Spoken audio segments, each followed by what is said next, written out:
बहुत महती कृपा है हम सब पर कि एको शास्त्र देवकी पुत्र गीतम, सब शास्त्रों में से श्रेष्ठ, सब शास्त्रों में से ऊंचा एक ही शास्त्र है जो कि देवकी पुत्र के द्वारा गाया गया है, जो देवकी पुत्र ने गाया है, और वो है ये श्रीमद् भगवद गीता।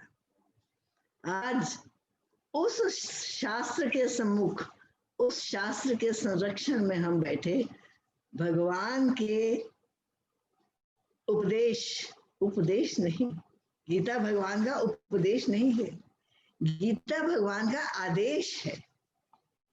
आदेश जिसे जीवन में फॉलो करना, जिसे जीवन में मानना अनिवार्य है। उपदेश तो सुन लिया तो बात खत्म हुई नहीं, ये आदेश है। This is a commandment which has to be practiced in life. So पिछले 2 दिन जो हमने किया, अगर कुछ उसमें कंफ्यूजन हो, अगर कुछ उसमें क्लैरिटी चाहिए तो उसकी बात करके फिर आगे बढ़े। अगर सब ठीक है तो फिर आगे बढ़ते हैं। तो जहां हमने पिछली बार छोड़ा था, अर्जुन ने भगवान को कहा कि मेरे को दोनों सेनाओं के मध्य में मेरे रथ को ले चलिए। तो भगवान भी अर्जुन के रथ को दोनों सेनाओं के मध्य में लेकर आए हैं, लेकिन मध्य में किस जगह लेकर आए हैं? जहां पर भीष्म पितामह और द्रोण खड़े हैं, उनके सम्मुख वो रथ को लेकर आए हैं, क्योंकि वो जानते हैं कि भीष्म पितामह और द्रोणाचार्य ये दोनों ही अर्जुन के वीक पॉइंट्स हैं। अर्जुन अगर विचलित होगा तो इन दोनों के सामने। अब जब अर्जुन ने देखा कि सामने सारे अपने नाते बंधु, सब लोग जो खड़े हैं युद्ध के लिए अपने ही रिश्तेदार हैं, जो अपने पक्ष में खड़े हैं वह तो है ही अपने रिश्तेदार, पर जो विरोधी पक्ष में खड़े हैं वो भी तो अपने ही तो रिश्तेदार हैं, अपने ही तो भाई बंधु हैं। तो दोनों तरफ अपने ही बंधुओं को देखकर अर्जुन घबरा गए और घबरा कर कहने लगे, कहते हैं दृष्टवा एवं स्वजनम कृष्ण युयुत्सम सम उपस्थितम। हे कृष्ण, अपने ही स्वजनों को, अपने ही रिश्तेदारों को अपने सामने खड़े देखकर किस लिए खड़े हैं? वो युयुत्सुम, युद्ध की कामना लिए हुए खड़े हैं। मेरे साथ युद्ध करने के लिए मेरे अपने ही रिश्तेदार खड़े हुए हैं। ये देखकर सीदंती मम गात्राणि मुखम च परिशुष्यति वेपथुश्च शरीरे में रोम हर्षश्च जायते। सीदंती मम गात्राणि, मेरे शरीर का एक एक अंग, हम कहते हैं ना हाथ पैर छूट गए, खड़े रहने की भी सामर्थ्य नहीं है। कब आती है ऐसी स्थिति जहां पर इमोशंस प्रधान हो जाए ना? लोगों में उन परिस्थिति में हम सबको एडवाइस करने के लिए तैयार हैं कि इस परिस्थिति को कैसे टैकल करना है, लेकिन अपने ही बच्चे के साथ वो समस्या आ जाए तो हाथ पांव फूल जाते हैं, समझ नहीं आता कि क्या करूं। अर्जुन की यही अवस्था है कि सारे अंग उसके ढीले पड़ रहे हैं।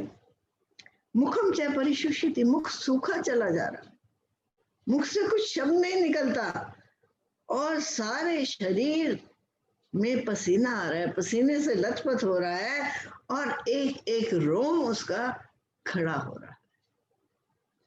आज अर्जुन को ये परिस्थिति कैसे आ गई युद्ध क्षेत्र में? क्या ये युद्ध अर्जुन के जीवन का पहला युद्ध था? ऐसी बात तो नहीं। अर्जुन तो बहुत महारथी थे, बहुत बड़े योद्धा थे और ऐसे योद्धा थे जिनके सामने किसी दूसरों को खड़े होने की सामर्थ्य भी नहीं थी। तो फिर क्या आज जो उनके सामने खड़े थे, जो उनकी विरोधी सेना के थे, वो इतने ताकतवर तो थे कि जिनके सामने अर्जुन को डर लगता था? यही भीष्म पितामह, यही द्रोणाचार्य और यही दुर्योधन की सारी सेना। जब पांडव अज्ञातवास में गए थे तो उनको 13 साल का वनवास, 14 साल का वनवास था, 13 साल उनको रहना था वनवास में और 14वें साल उनको अज्ञातवास में रहना था, यानी उन किसी को पता ना चले कि वो कहां पर है। और शर्त दुर्योधन ने ये रखी थी कि अगर ये डिस्कवर हो गए, अगर इनके बारे में किसी को पता लग गया कि ये कहां पर हैं, तो इनका वनवास रिपीट परफॉर्मेंस, पूरे के पूरे 14 साल इनको दोबारा वनवास में रहना पड़ेगा। अब अपना वनवास काट के तो पांडवों ने आश्रय कहाँ लिया? विराट राजा के पास। राजा विराट थे, बड़े उदार थे, धर्म कर्म करने वाले थे। उनके पास इन्होंने भेष बदल कर, इन्होंने ये नहीं कहा कि हम पांडव हैं और हमें आश्रय चाहिए। वहां पर भीम तो उनकी पाकशाला में, रसोई में रसोईया बनकर, और नकुल और सहदेव उनके घुड़साल में, अश्वशाला में घोड़ों के रखवाड़े बनकर, उनको टेंट करने वाले बनकर, उनकी देखरेख करने वाले बनकर, और युधिष्ठिर विराट के साथ उसको एंटरटेन करने वाले, उसके साथ चौसर खेलने वाले बनकर बैठे। और द्रौपदी जो सौरंधरी बनकर, यानी महारानी का श्रृंगार करने वाली जो दासी है, वो बनकर उस राज्य में रह रहे थे। और रह गए अर्जुन। अब अर्जुन, जब, कथाएं बहुत लंबी हैं, अर्जुन जब स्वर्ग में गए थे और उर्वशी अप्सरा ने उनको मोहित करने की कोशिश करी थी, तो अर्जुन ने अपने हाथ जोड़ दिए थे कि आप तो मेरी माता के समान हैं, आप इंद्र की सभा की शोभा है और इंद्र मेरे पिता हैं, आप मेरी माता हैं, मैं कोई भी दूसरी दृष्टि आपके प्रति कैसे रख सकता हूं। तो उर्वशी इतनी प्रसन्न हुई अर्जुन के इस उच्च चरित्र को देखकर कि उन्होंने उनको नृत्य और गाय, 1 साल के लिए स्वर्ग में रहे थे अर्जुन, और वहां पर नृत्य और गायन की पूर्ण विद्या का इनको उन्होंने ज्ञान दिया था। अब वो जो नृत्य और गायन की विद्या का दान था, स्वर्ग से मिला इनको, ये उपार्जित करके आए थे, it was not for nothing. राजा विराट की पुत्री उत्तरा, उसको नृत्य और गायन की शिक्षा देने के लिए अर्जुन उसके शिक्षक बने। अर्जुन ने उन्हें नृत्य और गायन की शिक्षा देने के लिए स्थान दिया। अब ड्यूरिंग दिस अज्ञातवास, कौरवों को, दुर्योधन को, क्योंकि खोज तो बहुत रखते थे, क्योंकि इनका तो मतलब ये था इनको बार बार वनवास भेजते रहेंगे, अपने आप खत्म हो जाएगा जीवन इसी में। तो इनको भनक पड़ी कहीं से कि ये विराट के राज्य में आश्रय लिए हुए हैं सारे पांडव। अब कैसे अनवेल किया जाए, कैसे इनको निकाला जाए उस अज्ञातवास से बाहर और इनको प्रकट किया जाए ताकि सबको पता लगे कि ये पांडव हैं और पुनः इन्हें वनवास जाना पड़े।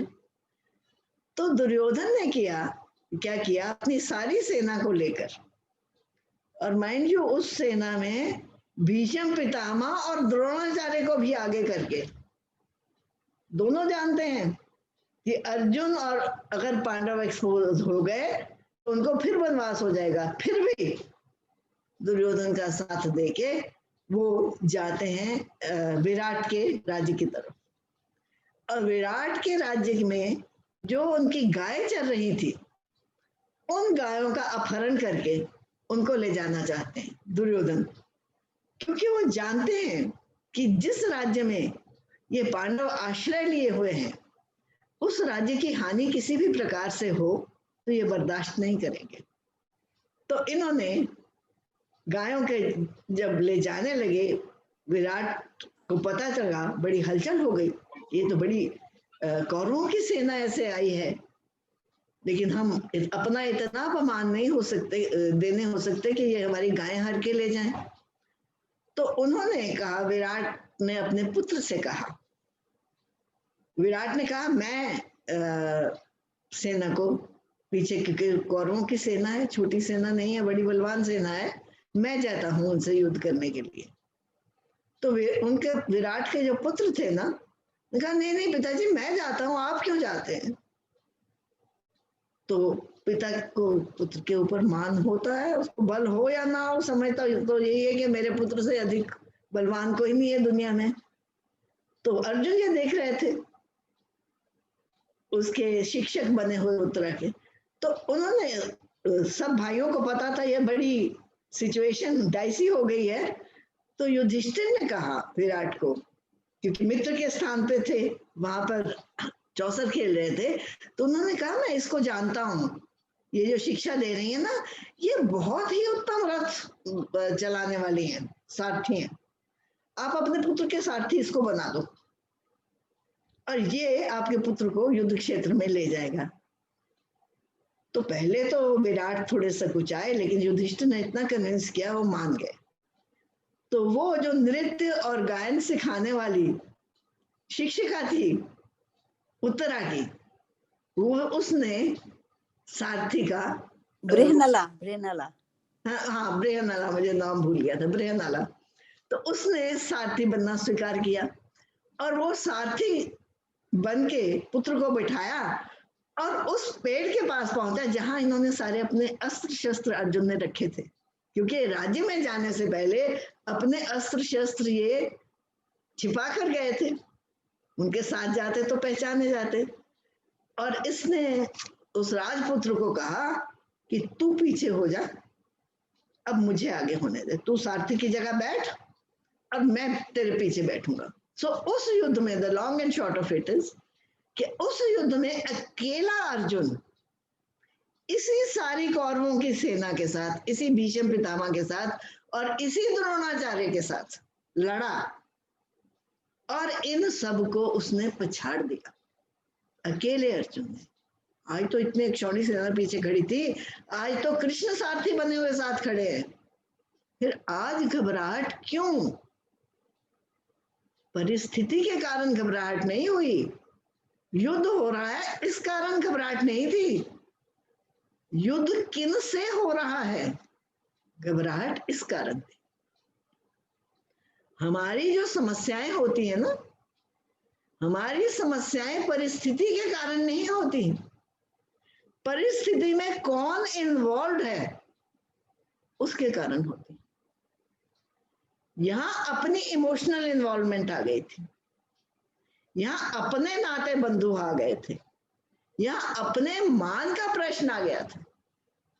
मैं जो सारी उम्र सेक्रीफाइस करता रहा, हम जो सारी उम्र इतना त्याग करते रहे, अपने बड़ों की, बुजुर्गों की इतनी इज्जत करते रहे, जिसके बल पर आज हमारा इतना नाम है, इतना लोग हमारी इज्जत करते हैं, अरे उनके अगेंस्ट हम बाण चढ़ाए तो हमारी क्या बनी बनाई मिट्टी में मिल जाएगी, बनी बनाई इज्जत। समस्या ये है, इमोशनल, जहां हमें इमोशनल इन्वॉल्व हो जाते हैं ना, इमोशनली, उस वक्त फिर समस्या ये हो जाती है, हमारी बुद्धि की सोच ब्लॉक हो जाती है। किसी पड़ोसी के घर में कोई प्रॉब्लम है, उसके बच्चे के साथ उसको डील नहीं करना आता, हम बड़ी अच्छी एडवाइस वहां जाकर देख सकते हैं कि इसको आप इस तरह से करो, इस तरह से करो, और वही समस्या जब मेरे बेटे के साथ होती है, फिर अपने होशो हवास गुम हो जाते हैं। आज अर्जुन की यही स्थिति है। अर्जुन जैसा योद्धा कह रहा है, सीदंती मम गात्राणि, मेरे अंग अंग शिथिल पड़ रहे हैं, मेरा मुंह सूखा जा रहा है, सारे शरीर में पसीना पसीना हो रहा हूं और मेरे रोंगटे खड़े हो रहे हैं इस सारी सेना को देख के। भय के मारे नहीं, क्योंकि भयभीत तो नहीं हुआ था, जब वो अकेला था तब भी इनको हरा दिया था। भय क्यों हुआ? क्योंकि वहां पर अपनों के सामने सबको पता है कि अर्जुन द्रोणाचार्य का शिष्य है, भीष्म पितामह का पोता है और फेवरेट पोता है और फेवरेट शिष्य है, और उनके अगेंस्ट बाण उठाऊं, ये कैसे हो सकता है? हाथ पैर छूट गए। परिणाम क्या हुआ?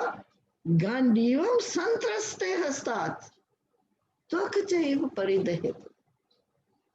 गांडीवम, गांडीव अर्जुन का अर्जुन का एक सिंबल है उसकी बहादुरी का। गांडीव उसके धनुष का नाम, और वो विशेष धनुष है, और वो विशेष धनुष भी उनको स्वर्ग से ही प्राप्त हुआ था। और ये धनुष दधीची ऋषि की हड्डियों से बना हुआ है। इतना श्रेष्ठ ये धनुष है, जिसके हाथ में ये धनुष है उसकी हार कभी नहीं हो सकती। जिसके पास इतना दृढ़ निश्चय है, जीवन भर की तपस्या इस गंडीव का मूल है। दधीची ऋषि की जीवन भर की तपस्या के परिणाम स्वरूप, ये भी बड़ी महत्वपूर्ण कथा है। हमारी कथाएं जो है ना, ये गंडीव धनुष बना कैसे? देवताओं ने दधीची को जाकर प्रार्थना करी कि असुरों के साथ हमें युद्ध करना है, और हमारे पास कोई ऐसा श्रेष्ठ अस्त्र नहीं है जो उन असुरों का सामना कर सके। आपके जीवन की इतनी तपश्चर्या है, आपके जीवन में इतना तप है, यदि आपकी हड्डियों का ढांचा हमें मिल जाए, उसका हमारे पास धनुष आ जाए, तो उसको कोई, उसका सामना कोई नहीं कर सकता। दधीची ऋषि के पूर्ण जीवन की तपस्या का परिणाम है ये गांडीव। और वो दधीची ऋषि देखो हंसते हंसते कहा, अच्छा, देवत्व के प्रभाव के लिए, देवत्व की विजय के लिए अगर मुझे अपने शरीर का भी त्याग करना पड़े तो क्या फर्क पड़ता है, शरीर तो है ही मृत्यु धर्म। और वहीं पर बैठे बैठे उन्होंने देवताओं के सामने अपने शरीर का त्याग कर दिया, और हड्डियों, उन हड्डियों के पिंजर से इस गांडीव धनुष की रचना हुई। ऐसी कथा है इस गांडीव धनुष की। और वो गांडीव, अर्जुन कह रहे हैं, मेरे हाथों से छूटा जा रहा है, मैं उस गांडीव को पकड़ने के काबिल नहीं हूं, मैं नहीं उसको धारण कर सकता। और त्वक चैव परिदह्यते, मेरे शरीर में से मानो आग निकल रही है, मेरी त्वचा जल रही है, और मैं खड़ा भी नहीं हो सकता। क्यों? क्योंकि मेरे को इतने चक्कर आ रहे हैं, इतने चक्कर आ रहे हैं, मेरा मन भ्रमित हुआ जा रहा है। Isn't this the state which we all have experienced in our emotional moments?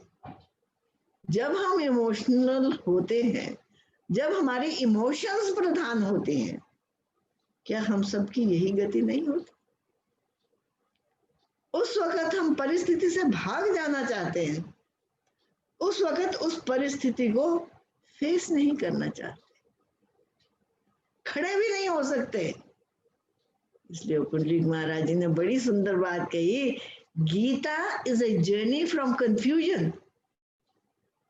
It starts with this confusion of Arjun, emotional confusion. जब समझ नहीं आ रही मैं क्या करूं, मैं क्या ना करूं, क्या ठीक है, क्या गलत है, क्या करना चाहिए, क्या नहीं करना चाहिए, यहां से ये शुरू होता है। तो क्या ये गीता शास्त्र हमारे लिए नहीं?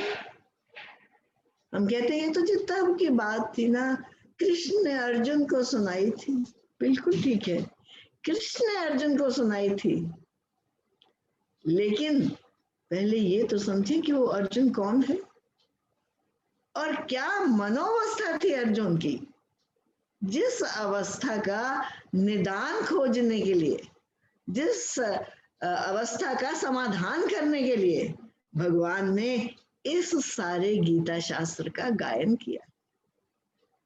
इसलिए गीता को पढ़ने से पहले, गीता का श्रवण करने से पहले अर्जुन की मनोस्थिति को समझना बहुत आवश्यक है। और अर्जुन की मनोस्थिति को समझकर अपने आप को उस मनोस्थिति में देखना बड़ा आवश्यक है। जो अर्जुन की मनोस्थिति है, क्या हम सब उस मनोस्थिति में से नहीं गुजरे?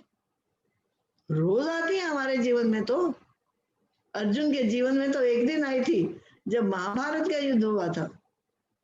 हमारे जीवन में तो रोज ऐसी परिस्थितियां आ जाती है, हम तो डिप्रेशन में जा रहे हैं, हम तो बाहर ही नहीं निकल सकते, खाना सामने पड़ा, खाने को दिल ही नहीं कर रहा, चक्कर ही आए जा रहे हैं, बिस्तर में से उठ ही नहीं सकते।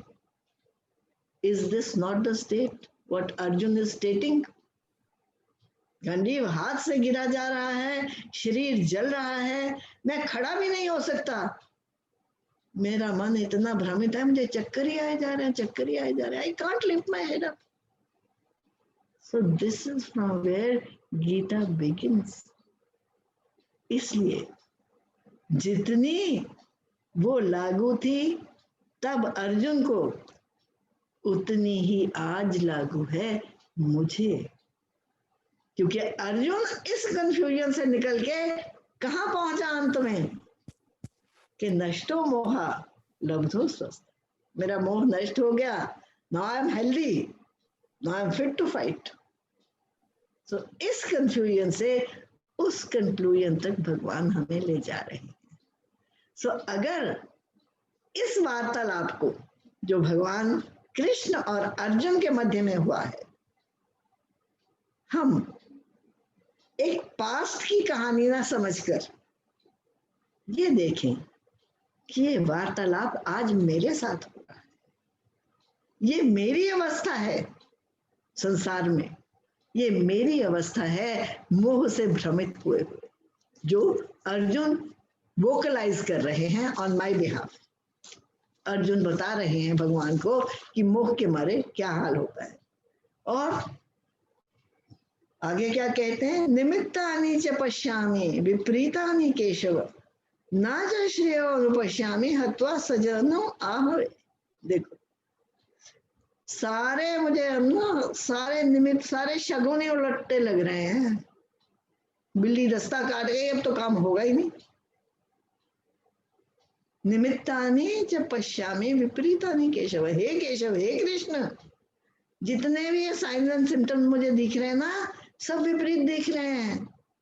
इस युद्ध में हमारी विजय नहीं हो सकती, इस युद्ध में हमारा कोई कल्याण नहीं होगा। क्यों कल्याण नहीं होगा? अरे इस युद्ध में मारे कौन जाएंगे? स्वजन। जो हमारी तरफ से भी मारे जाएंगे वो भी अपने ही बंधु हैं, और जो शत्रु पक्ष में भी मारे जाएंगे वो भी तो अपने ही बंधु हैं। ये युद्ध अपने ही बंधुओं के बीच में हो रहा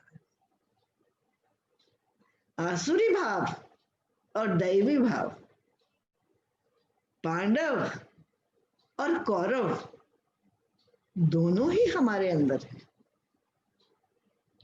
कभी शुभ भाव जोर पकड़ लेते हैं, कभी अशुभ भाव जोर पकड़ लेते हैं। सो दोनों ही अपने हैं, कैसे मारे भाई?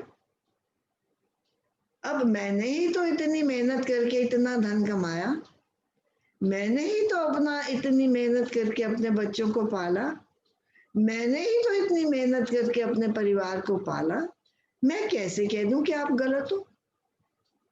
चोरी का धन ला रहा है कोई, तो सब एंजॉय कर रहे हैं मिलके, जॉइंटली एंजॉइंग द बूटी, ठीक है ना? कैसे कह दूं कि चोरी का धन मेरे घर में नहीं आएगा? कहना तो बड़ा मुश्किल है। कैसे कह दूं कि ब्लैक मार्केटिंग जो की जा रही है, भाई ये असत्य का पैसा हमें ना खिलाना, इससे सारा शुभ नष्ट हो जाएगा परिवार का। ये कहने की हिम्मत कहाँ से आएगी? दोनों ही तो अपने स्वजन है, वो भी तो अपना स्वजन है, अपने को कंफर्ट्स दे रहा है। दुर्योधन का विरोध क्यों नहीं कर सके भीष्म पितामह और द्रोणाचार्य?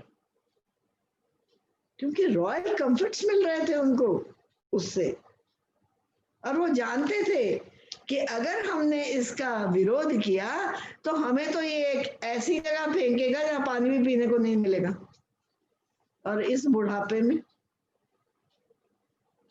Personal considerations. तो कहते हैं मेरे को नहीं कोई भला दिखता इसमें कि मैं अपने भाई बंधुओं को मार दूं, अपने रिलेशंस को मार दूं, अपने थॉट्स, अपनी ही प्रैक्टिसेस जो कर करके मैं इतना बड़ा हुआ हूं। आज की लैंग्वेज में ट्रांसलेट करते जाए ना साथ साथ अर्जुन की बात को, मुझे नहीं लगता इसमें कोई फायदा होगा। सारी दुनिया चोर है तो मैं हो गया तो क्या फर्क पड़ता है? आजकल चलता ही नहीं है इसके बिना काम, इसलिए लड़ने को तैयार ही नहीं है। विवेकानंद कहते थे मुझे 10 ऑनेस्ट, सत्यवादी, सत्य पर चलने वाले युवा दे दो, मैं भारत का नक्शा बदल दूंगा।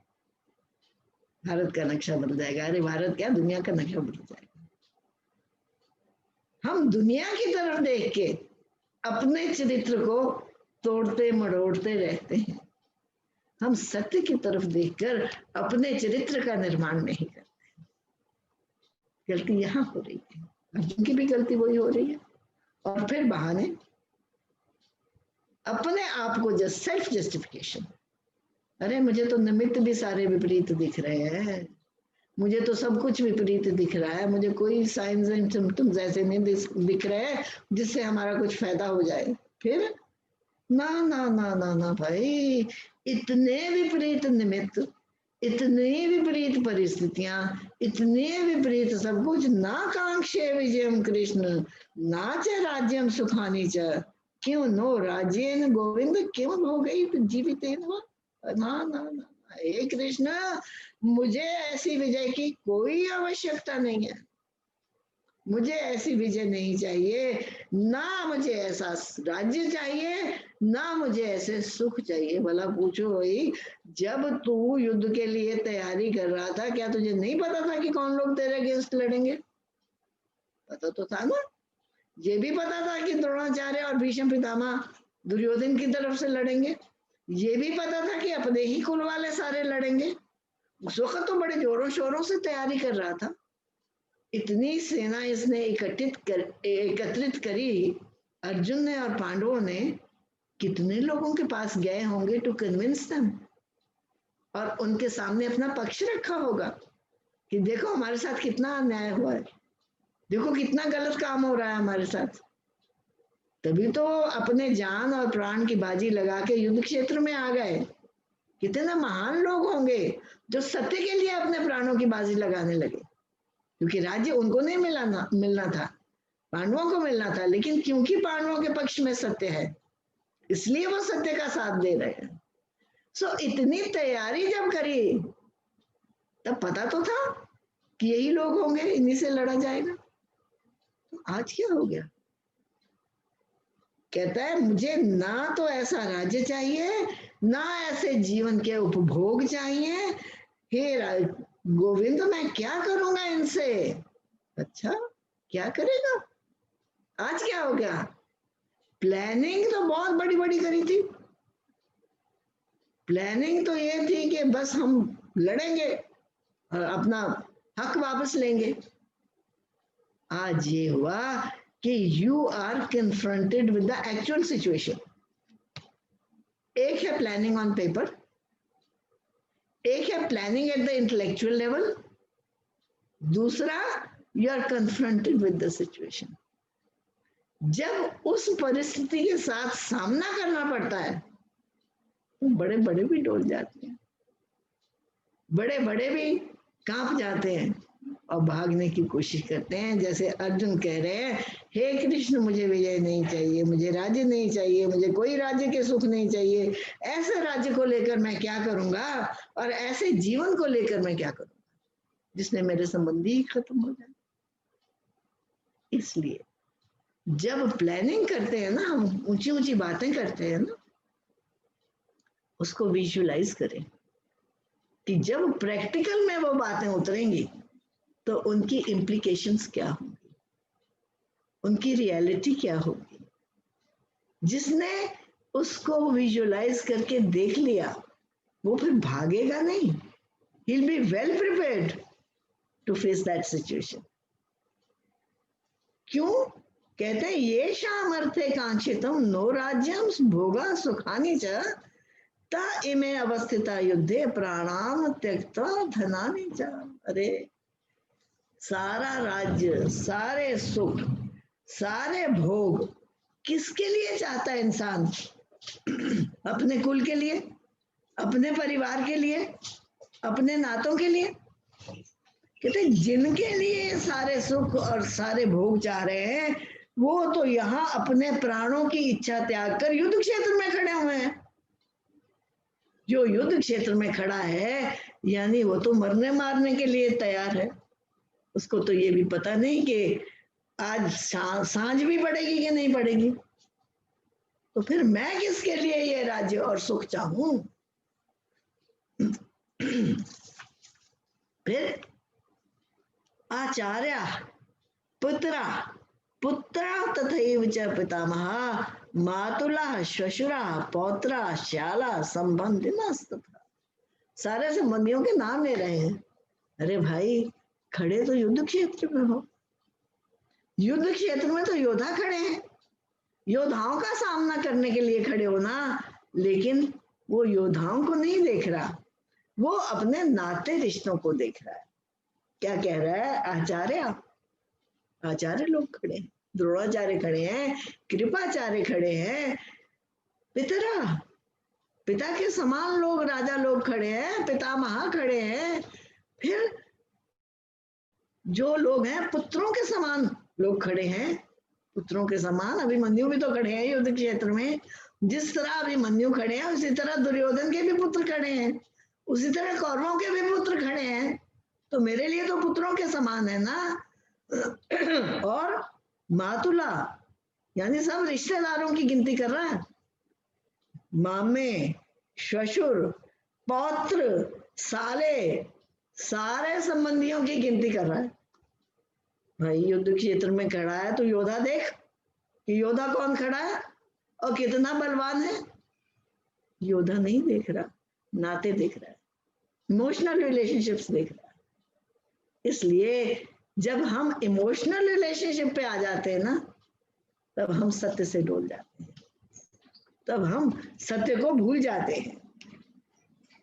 कहते हैं अर्जुन कहते एता न हम तुम इच्छा में न तो अपि मधुसूदन अपि त्रैलोक्य राज्य से हेतु किम नु नहीं कहते।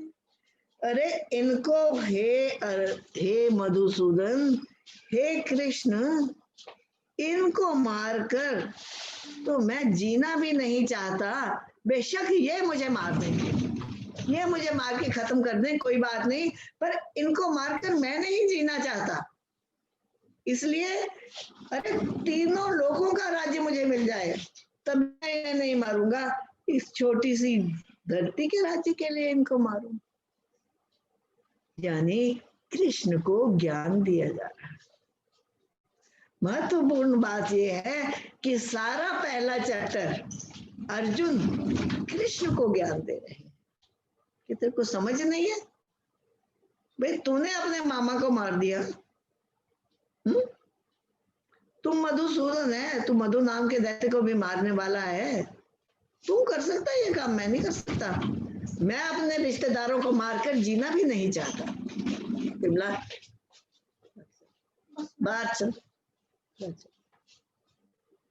Sorry for this distraction. अगर ये मुझे मार भी दें तो भी मैं इनको मारना नहीं चाहता।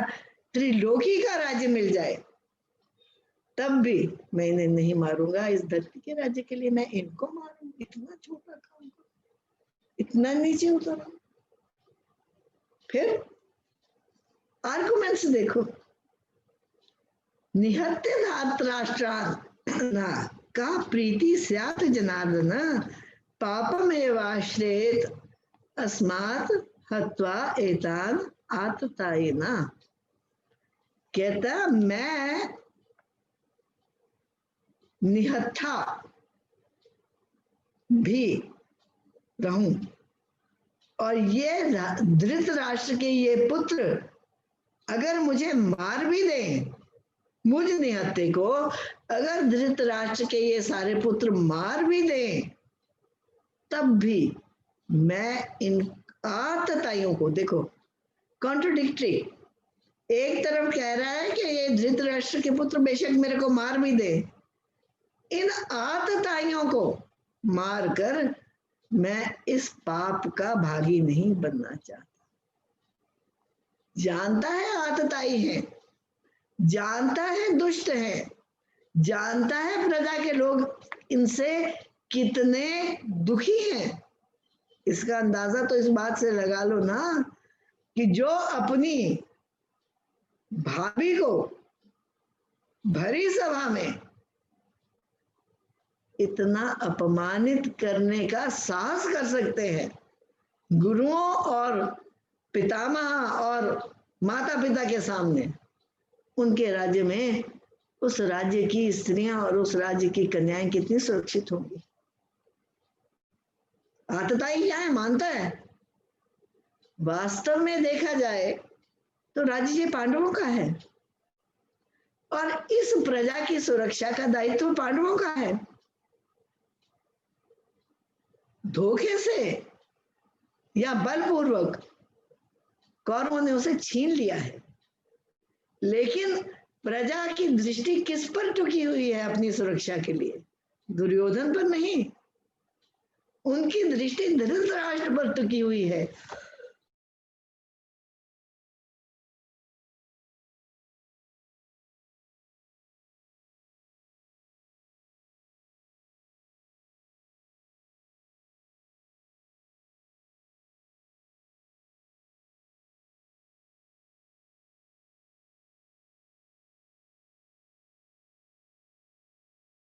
की तरफ देख रहे हैं कि हमारे अत्याचारों से मुक्त करेंगे, लेकिन अर्जुन क्या है?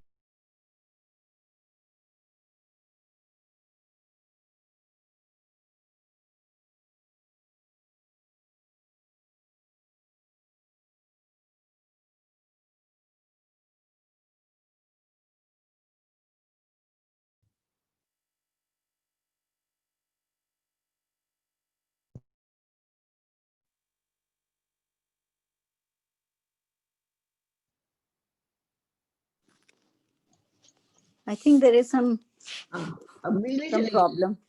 विष्णुबेन जी आपका आ नहीं रहा. We couldn't hear you.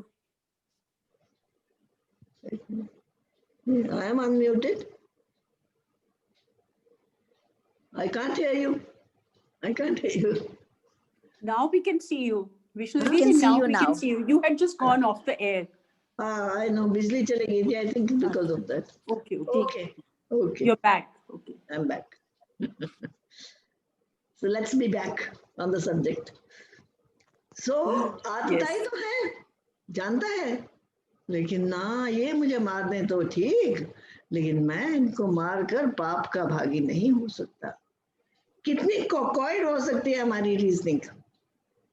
Arjun में हम देख सकते हैं कि कितनी कॉन्ट्रोडिक्टरी इसकी रीजनिंग है, लेकिन जब जहां हम इमोशनली इन्वॉल्व होते हैं ना, वहां हम विवेक दृष्टि नहीं रख सकते, वहां हम खो देते हैं विवेक देखने के लिए कि हमारे जो आर्गुमेंट्स हैं सेल्फ जस्टिफिकेशन के, क्या वो सत्य पर आधारित भी हैं कि नहीं। फिर कहता है तस्मान अर्हा वयम हंतुम धार्तराष्ट्रान स्वबांधवान स्वजनम किम ही कथम हत्वा सुखिना स्यामा। इसलिए मैं अपने इन बंधुओं यानी धृतराष्ट्र के इन पुत्रों को मारने के योग्य नहीं हूं, यानी मुझे इन्हें नहीं मारना चाहिए। वॉट एवर, जैसे भी ये हैं, बेशक आतताई हैं, बेशक दुष्ट हैं, बेशक प्रजा का शोषण करते हैं, फिर भी मुझे नहीं इनको मारना चाहिए। क्यों? क्योंकि स्वजनम ही कथम हत्वा सुखिना से हम। जो अपने ही जनों की हत्या कर दे, जो अपने ही रिश्तेदारों को मार दे, जो अपने ही पाले हुए गुणों को मार दे, वो कैसे सुखी हो सकता है? Very subtle satire in this. स्वजनम ही कथम हत्वा सुखिना श्याम।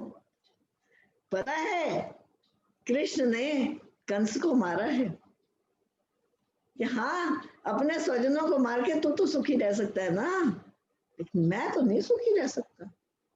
मैं अपने बंधुओं को नहीं मार सकता, मैं उन लोगों को नहीं मार सकता जो मेरे अपने रिश्तेदार हैं।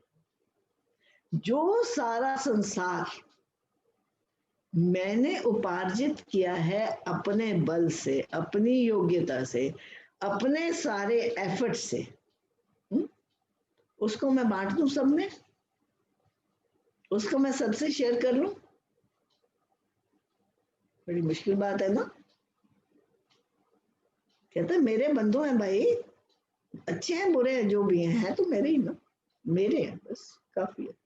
इसलिए इनको मारकर बता कृष्ण मुझे क्या सुख मिलेगा, मेरा क्या फायदा होगा? फिर देखो अगली रीजनिंग, देखो अर्जुन की। यद्यपि एते ना पश्यन्ति लोभ उपहित चेतसा, वोकलाइज भी कर रहा है कि यद्यपि, हालांकि ये लोग जिनका चित्त लोभ के द्वारा हरा जा चुका है, यानी जो सच और झूठ का फैसला नहीं कर सकते, इतने लोभी हो गए हैं कि उचित और अनुचित भी नहीं देख सकते। जजमेंट उनके बारे में दे रहा है कि इनका चित्त तो लोभ से हरा गया है, इनको नहीं दिखता कि सच और झूठ क्या है, और ये ऐसा पाप कर रहे हैं, कौन सा? कुल क्षय कृतम दोषम मित्र दोहे च पातकम, अपने ही कुल का नाश करने का और अपने ही मित्रों के साथ द्रोह करने का पाप करने के लिए ये लोग तैयार हो गए हैं जिनका चित्त लोभ से हरा जा चुका है। किस लोभ से हरा जा चुका है उनका चित्त?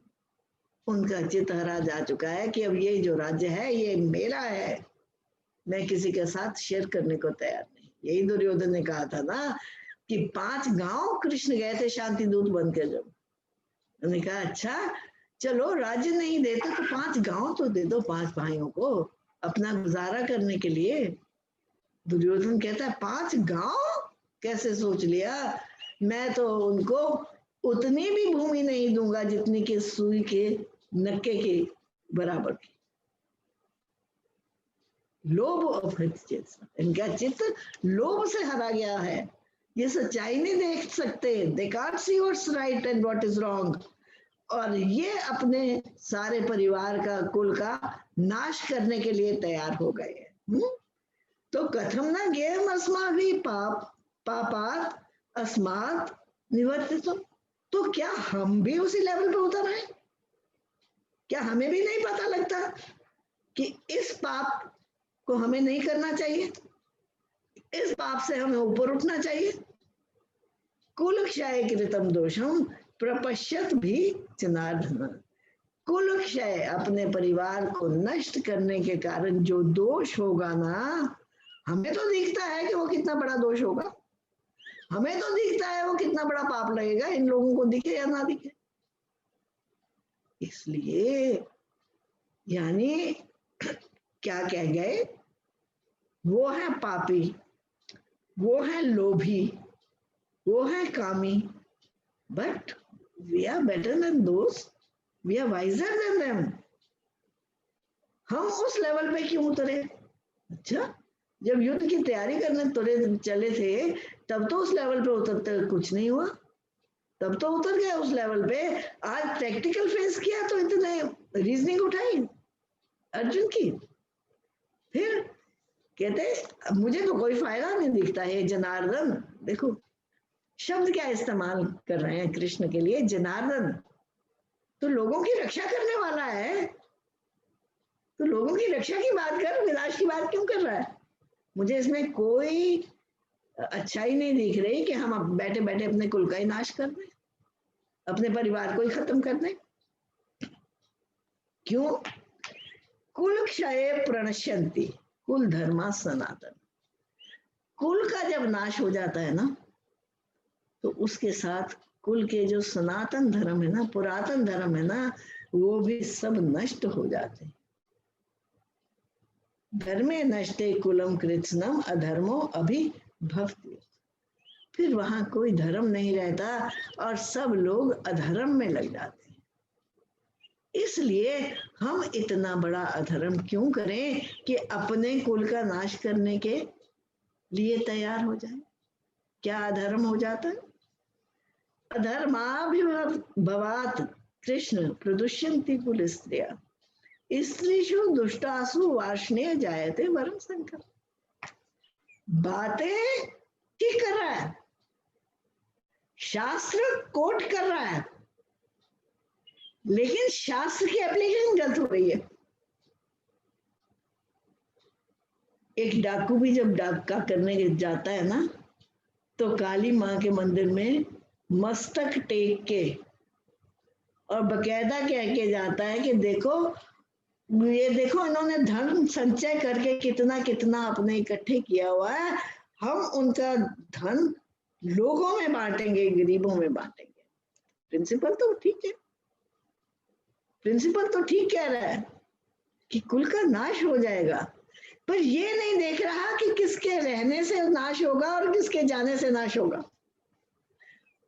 उनके राज्य में तो इन एनी केस कुल धर्म का नाश हो रहा है। उनके राज्य में तो किसी को सुरक्षा है ही नहीं।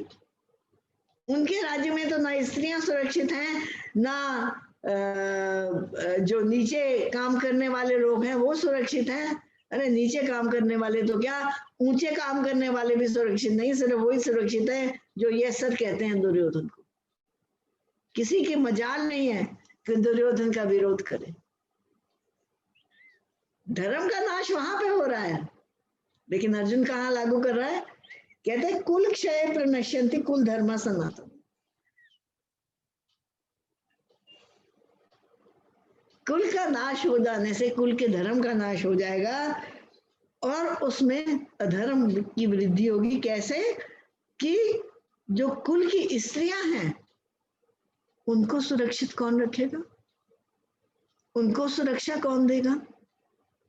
उनकी प्रोटेक्शन कौन करेगा?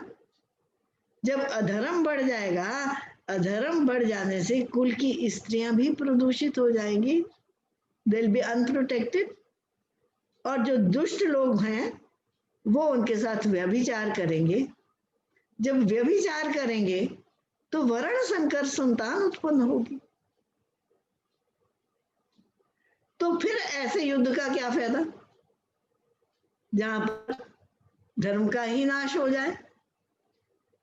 धर्म का नाश हो रहा है कौरवों के कारण, और इस वक्त अपनी प्रोटेक्शन के लिए उसको ट्विस्ट करके अपने पर अप्लाई किया जा रहा है। अब अपने अपने क्षेत्र में, अपने अपने जीवन में अगर हम इस प्रिंसिपल को लागू करें, तब हमें समझ आएगी कि हमारी रीजनिंग कितनी कुकॉइड है, कितनी महंगी है हमारी रीजनिंग। हम हर बात अपने इंटरेस्ट के लिए रीजन करते हैं, अपने इंटरेस्ट में उसे ठीक प्रूव करना चाहते हैं। फिर आगे क्या कहते हैं? संकरो नरकाइव कुल घनानाम कुलस्य च पतंती पितरो ही येषाम लुप्त पिंड उदक क्रिया। फिर जब वर्ण संकर पैदा हो जाएंगे, वर्ण संकर इलेजिटिमेट चिल्ड्रन, तब कुलों का नाश तो हो ही जाएगा, क्योंकि वहां पर पितर भी पतंती, पितरों का भी पतन हो जाएगा।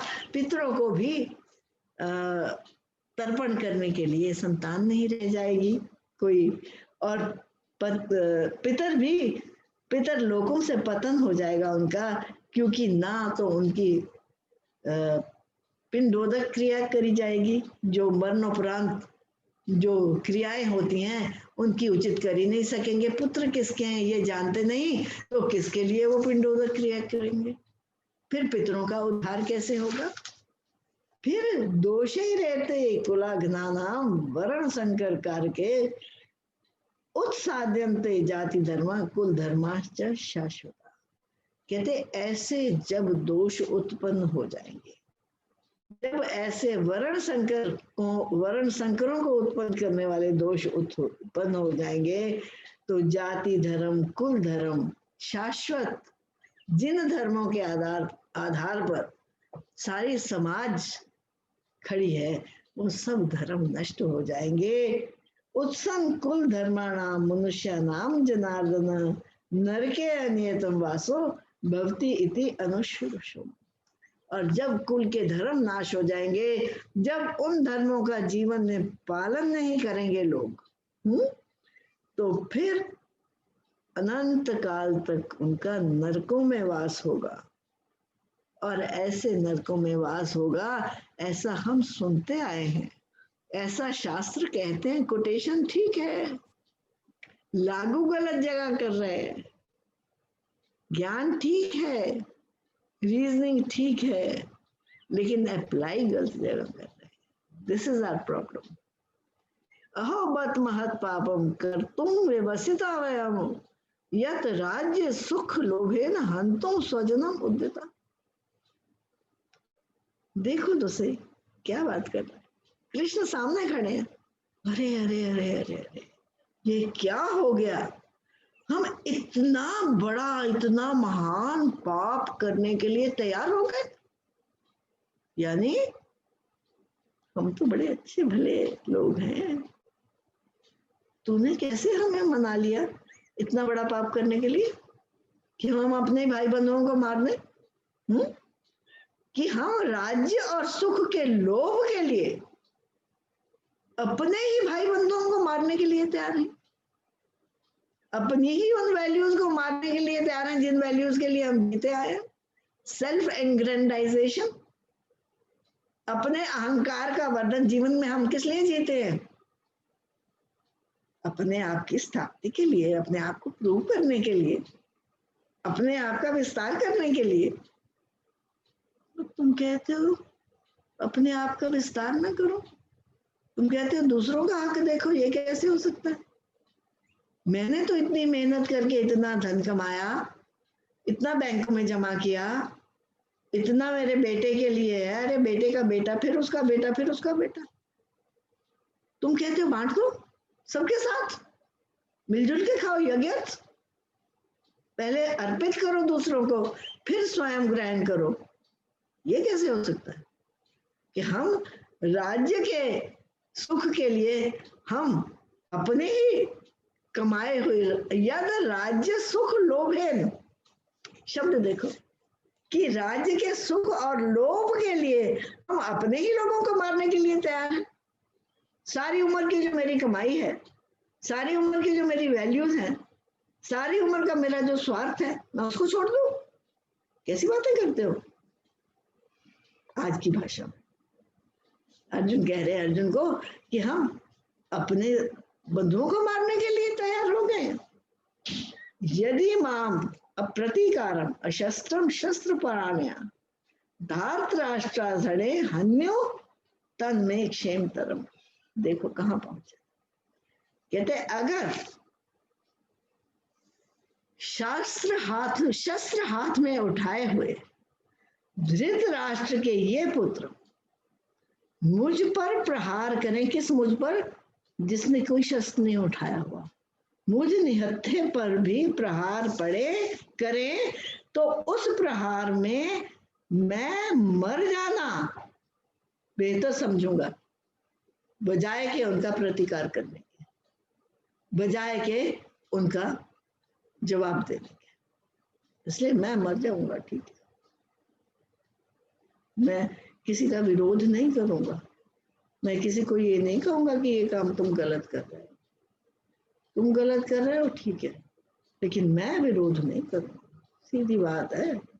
यानी उसने फाइनल अपनी भगवान को, देखो पहला चैप्टर जो है ना सिर्फ अर्जुन बोल रहे हैं, अर्जुन भगवान कृष्ण के लिए एक शब्द नहीं बोला यार, सिर्फ अर्जुन बोल।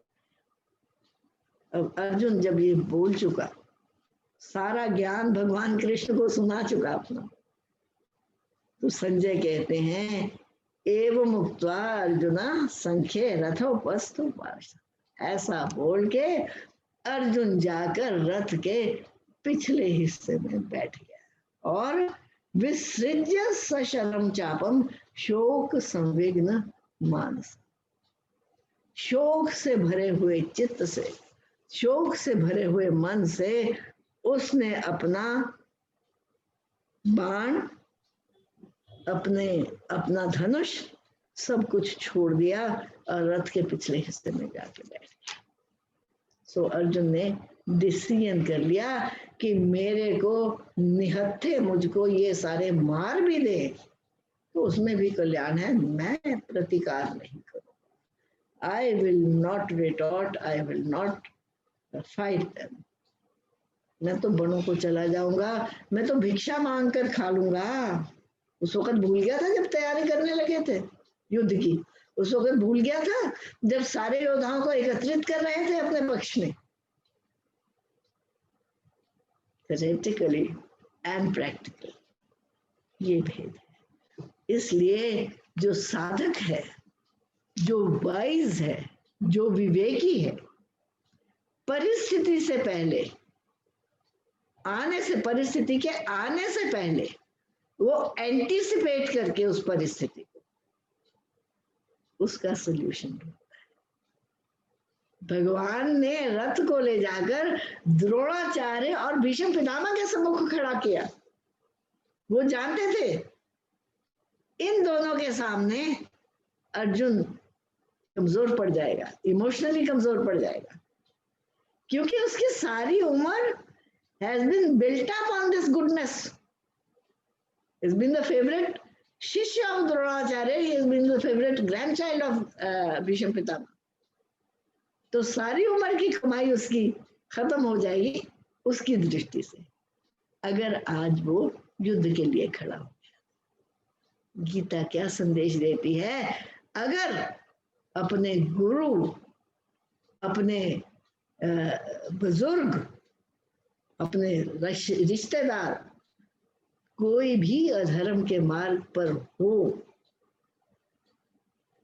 तो तेरा काम क्या है? उसका सामना करना। साधक जो अपने आप को साध रहा है, जो अपने को सतपथ पर ले जाना चाहता है, उसकी परीक्षा कहाँ होगी?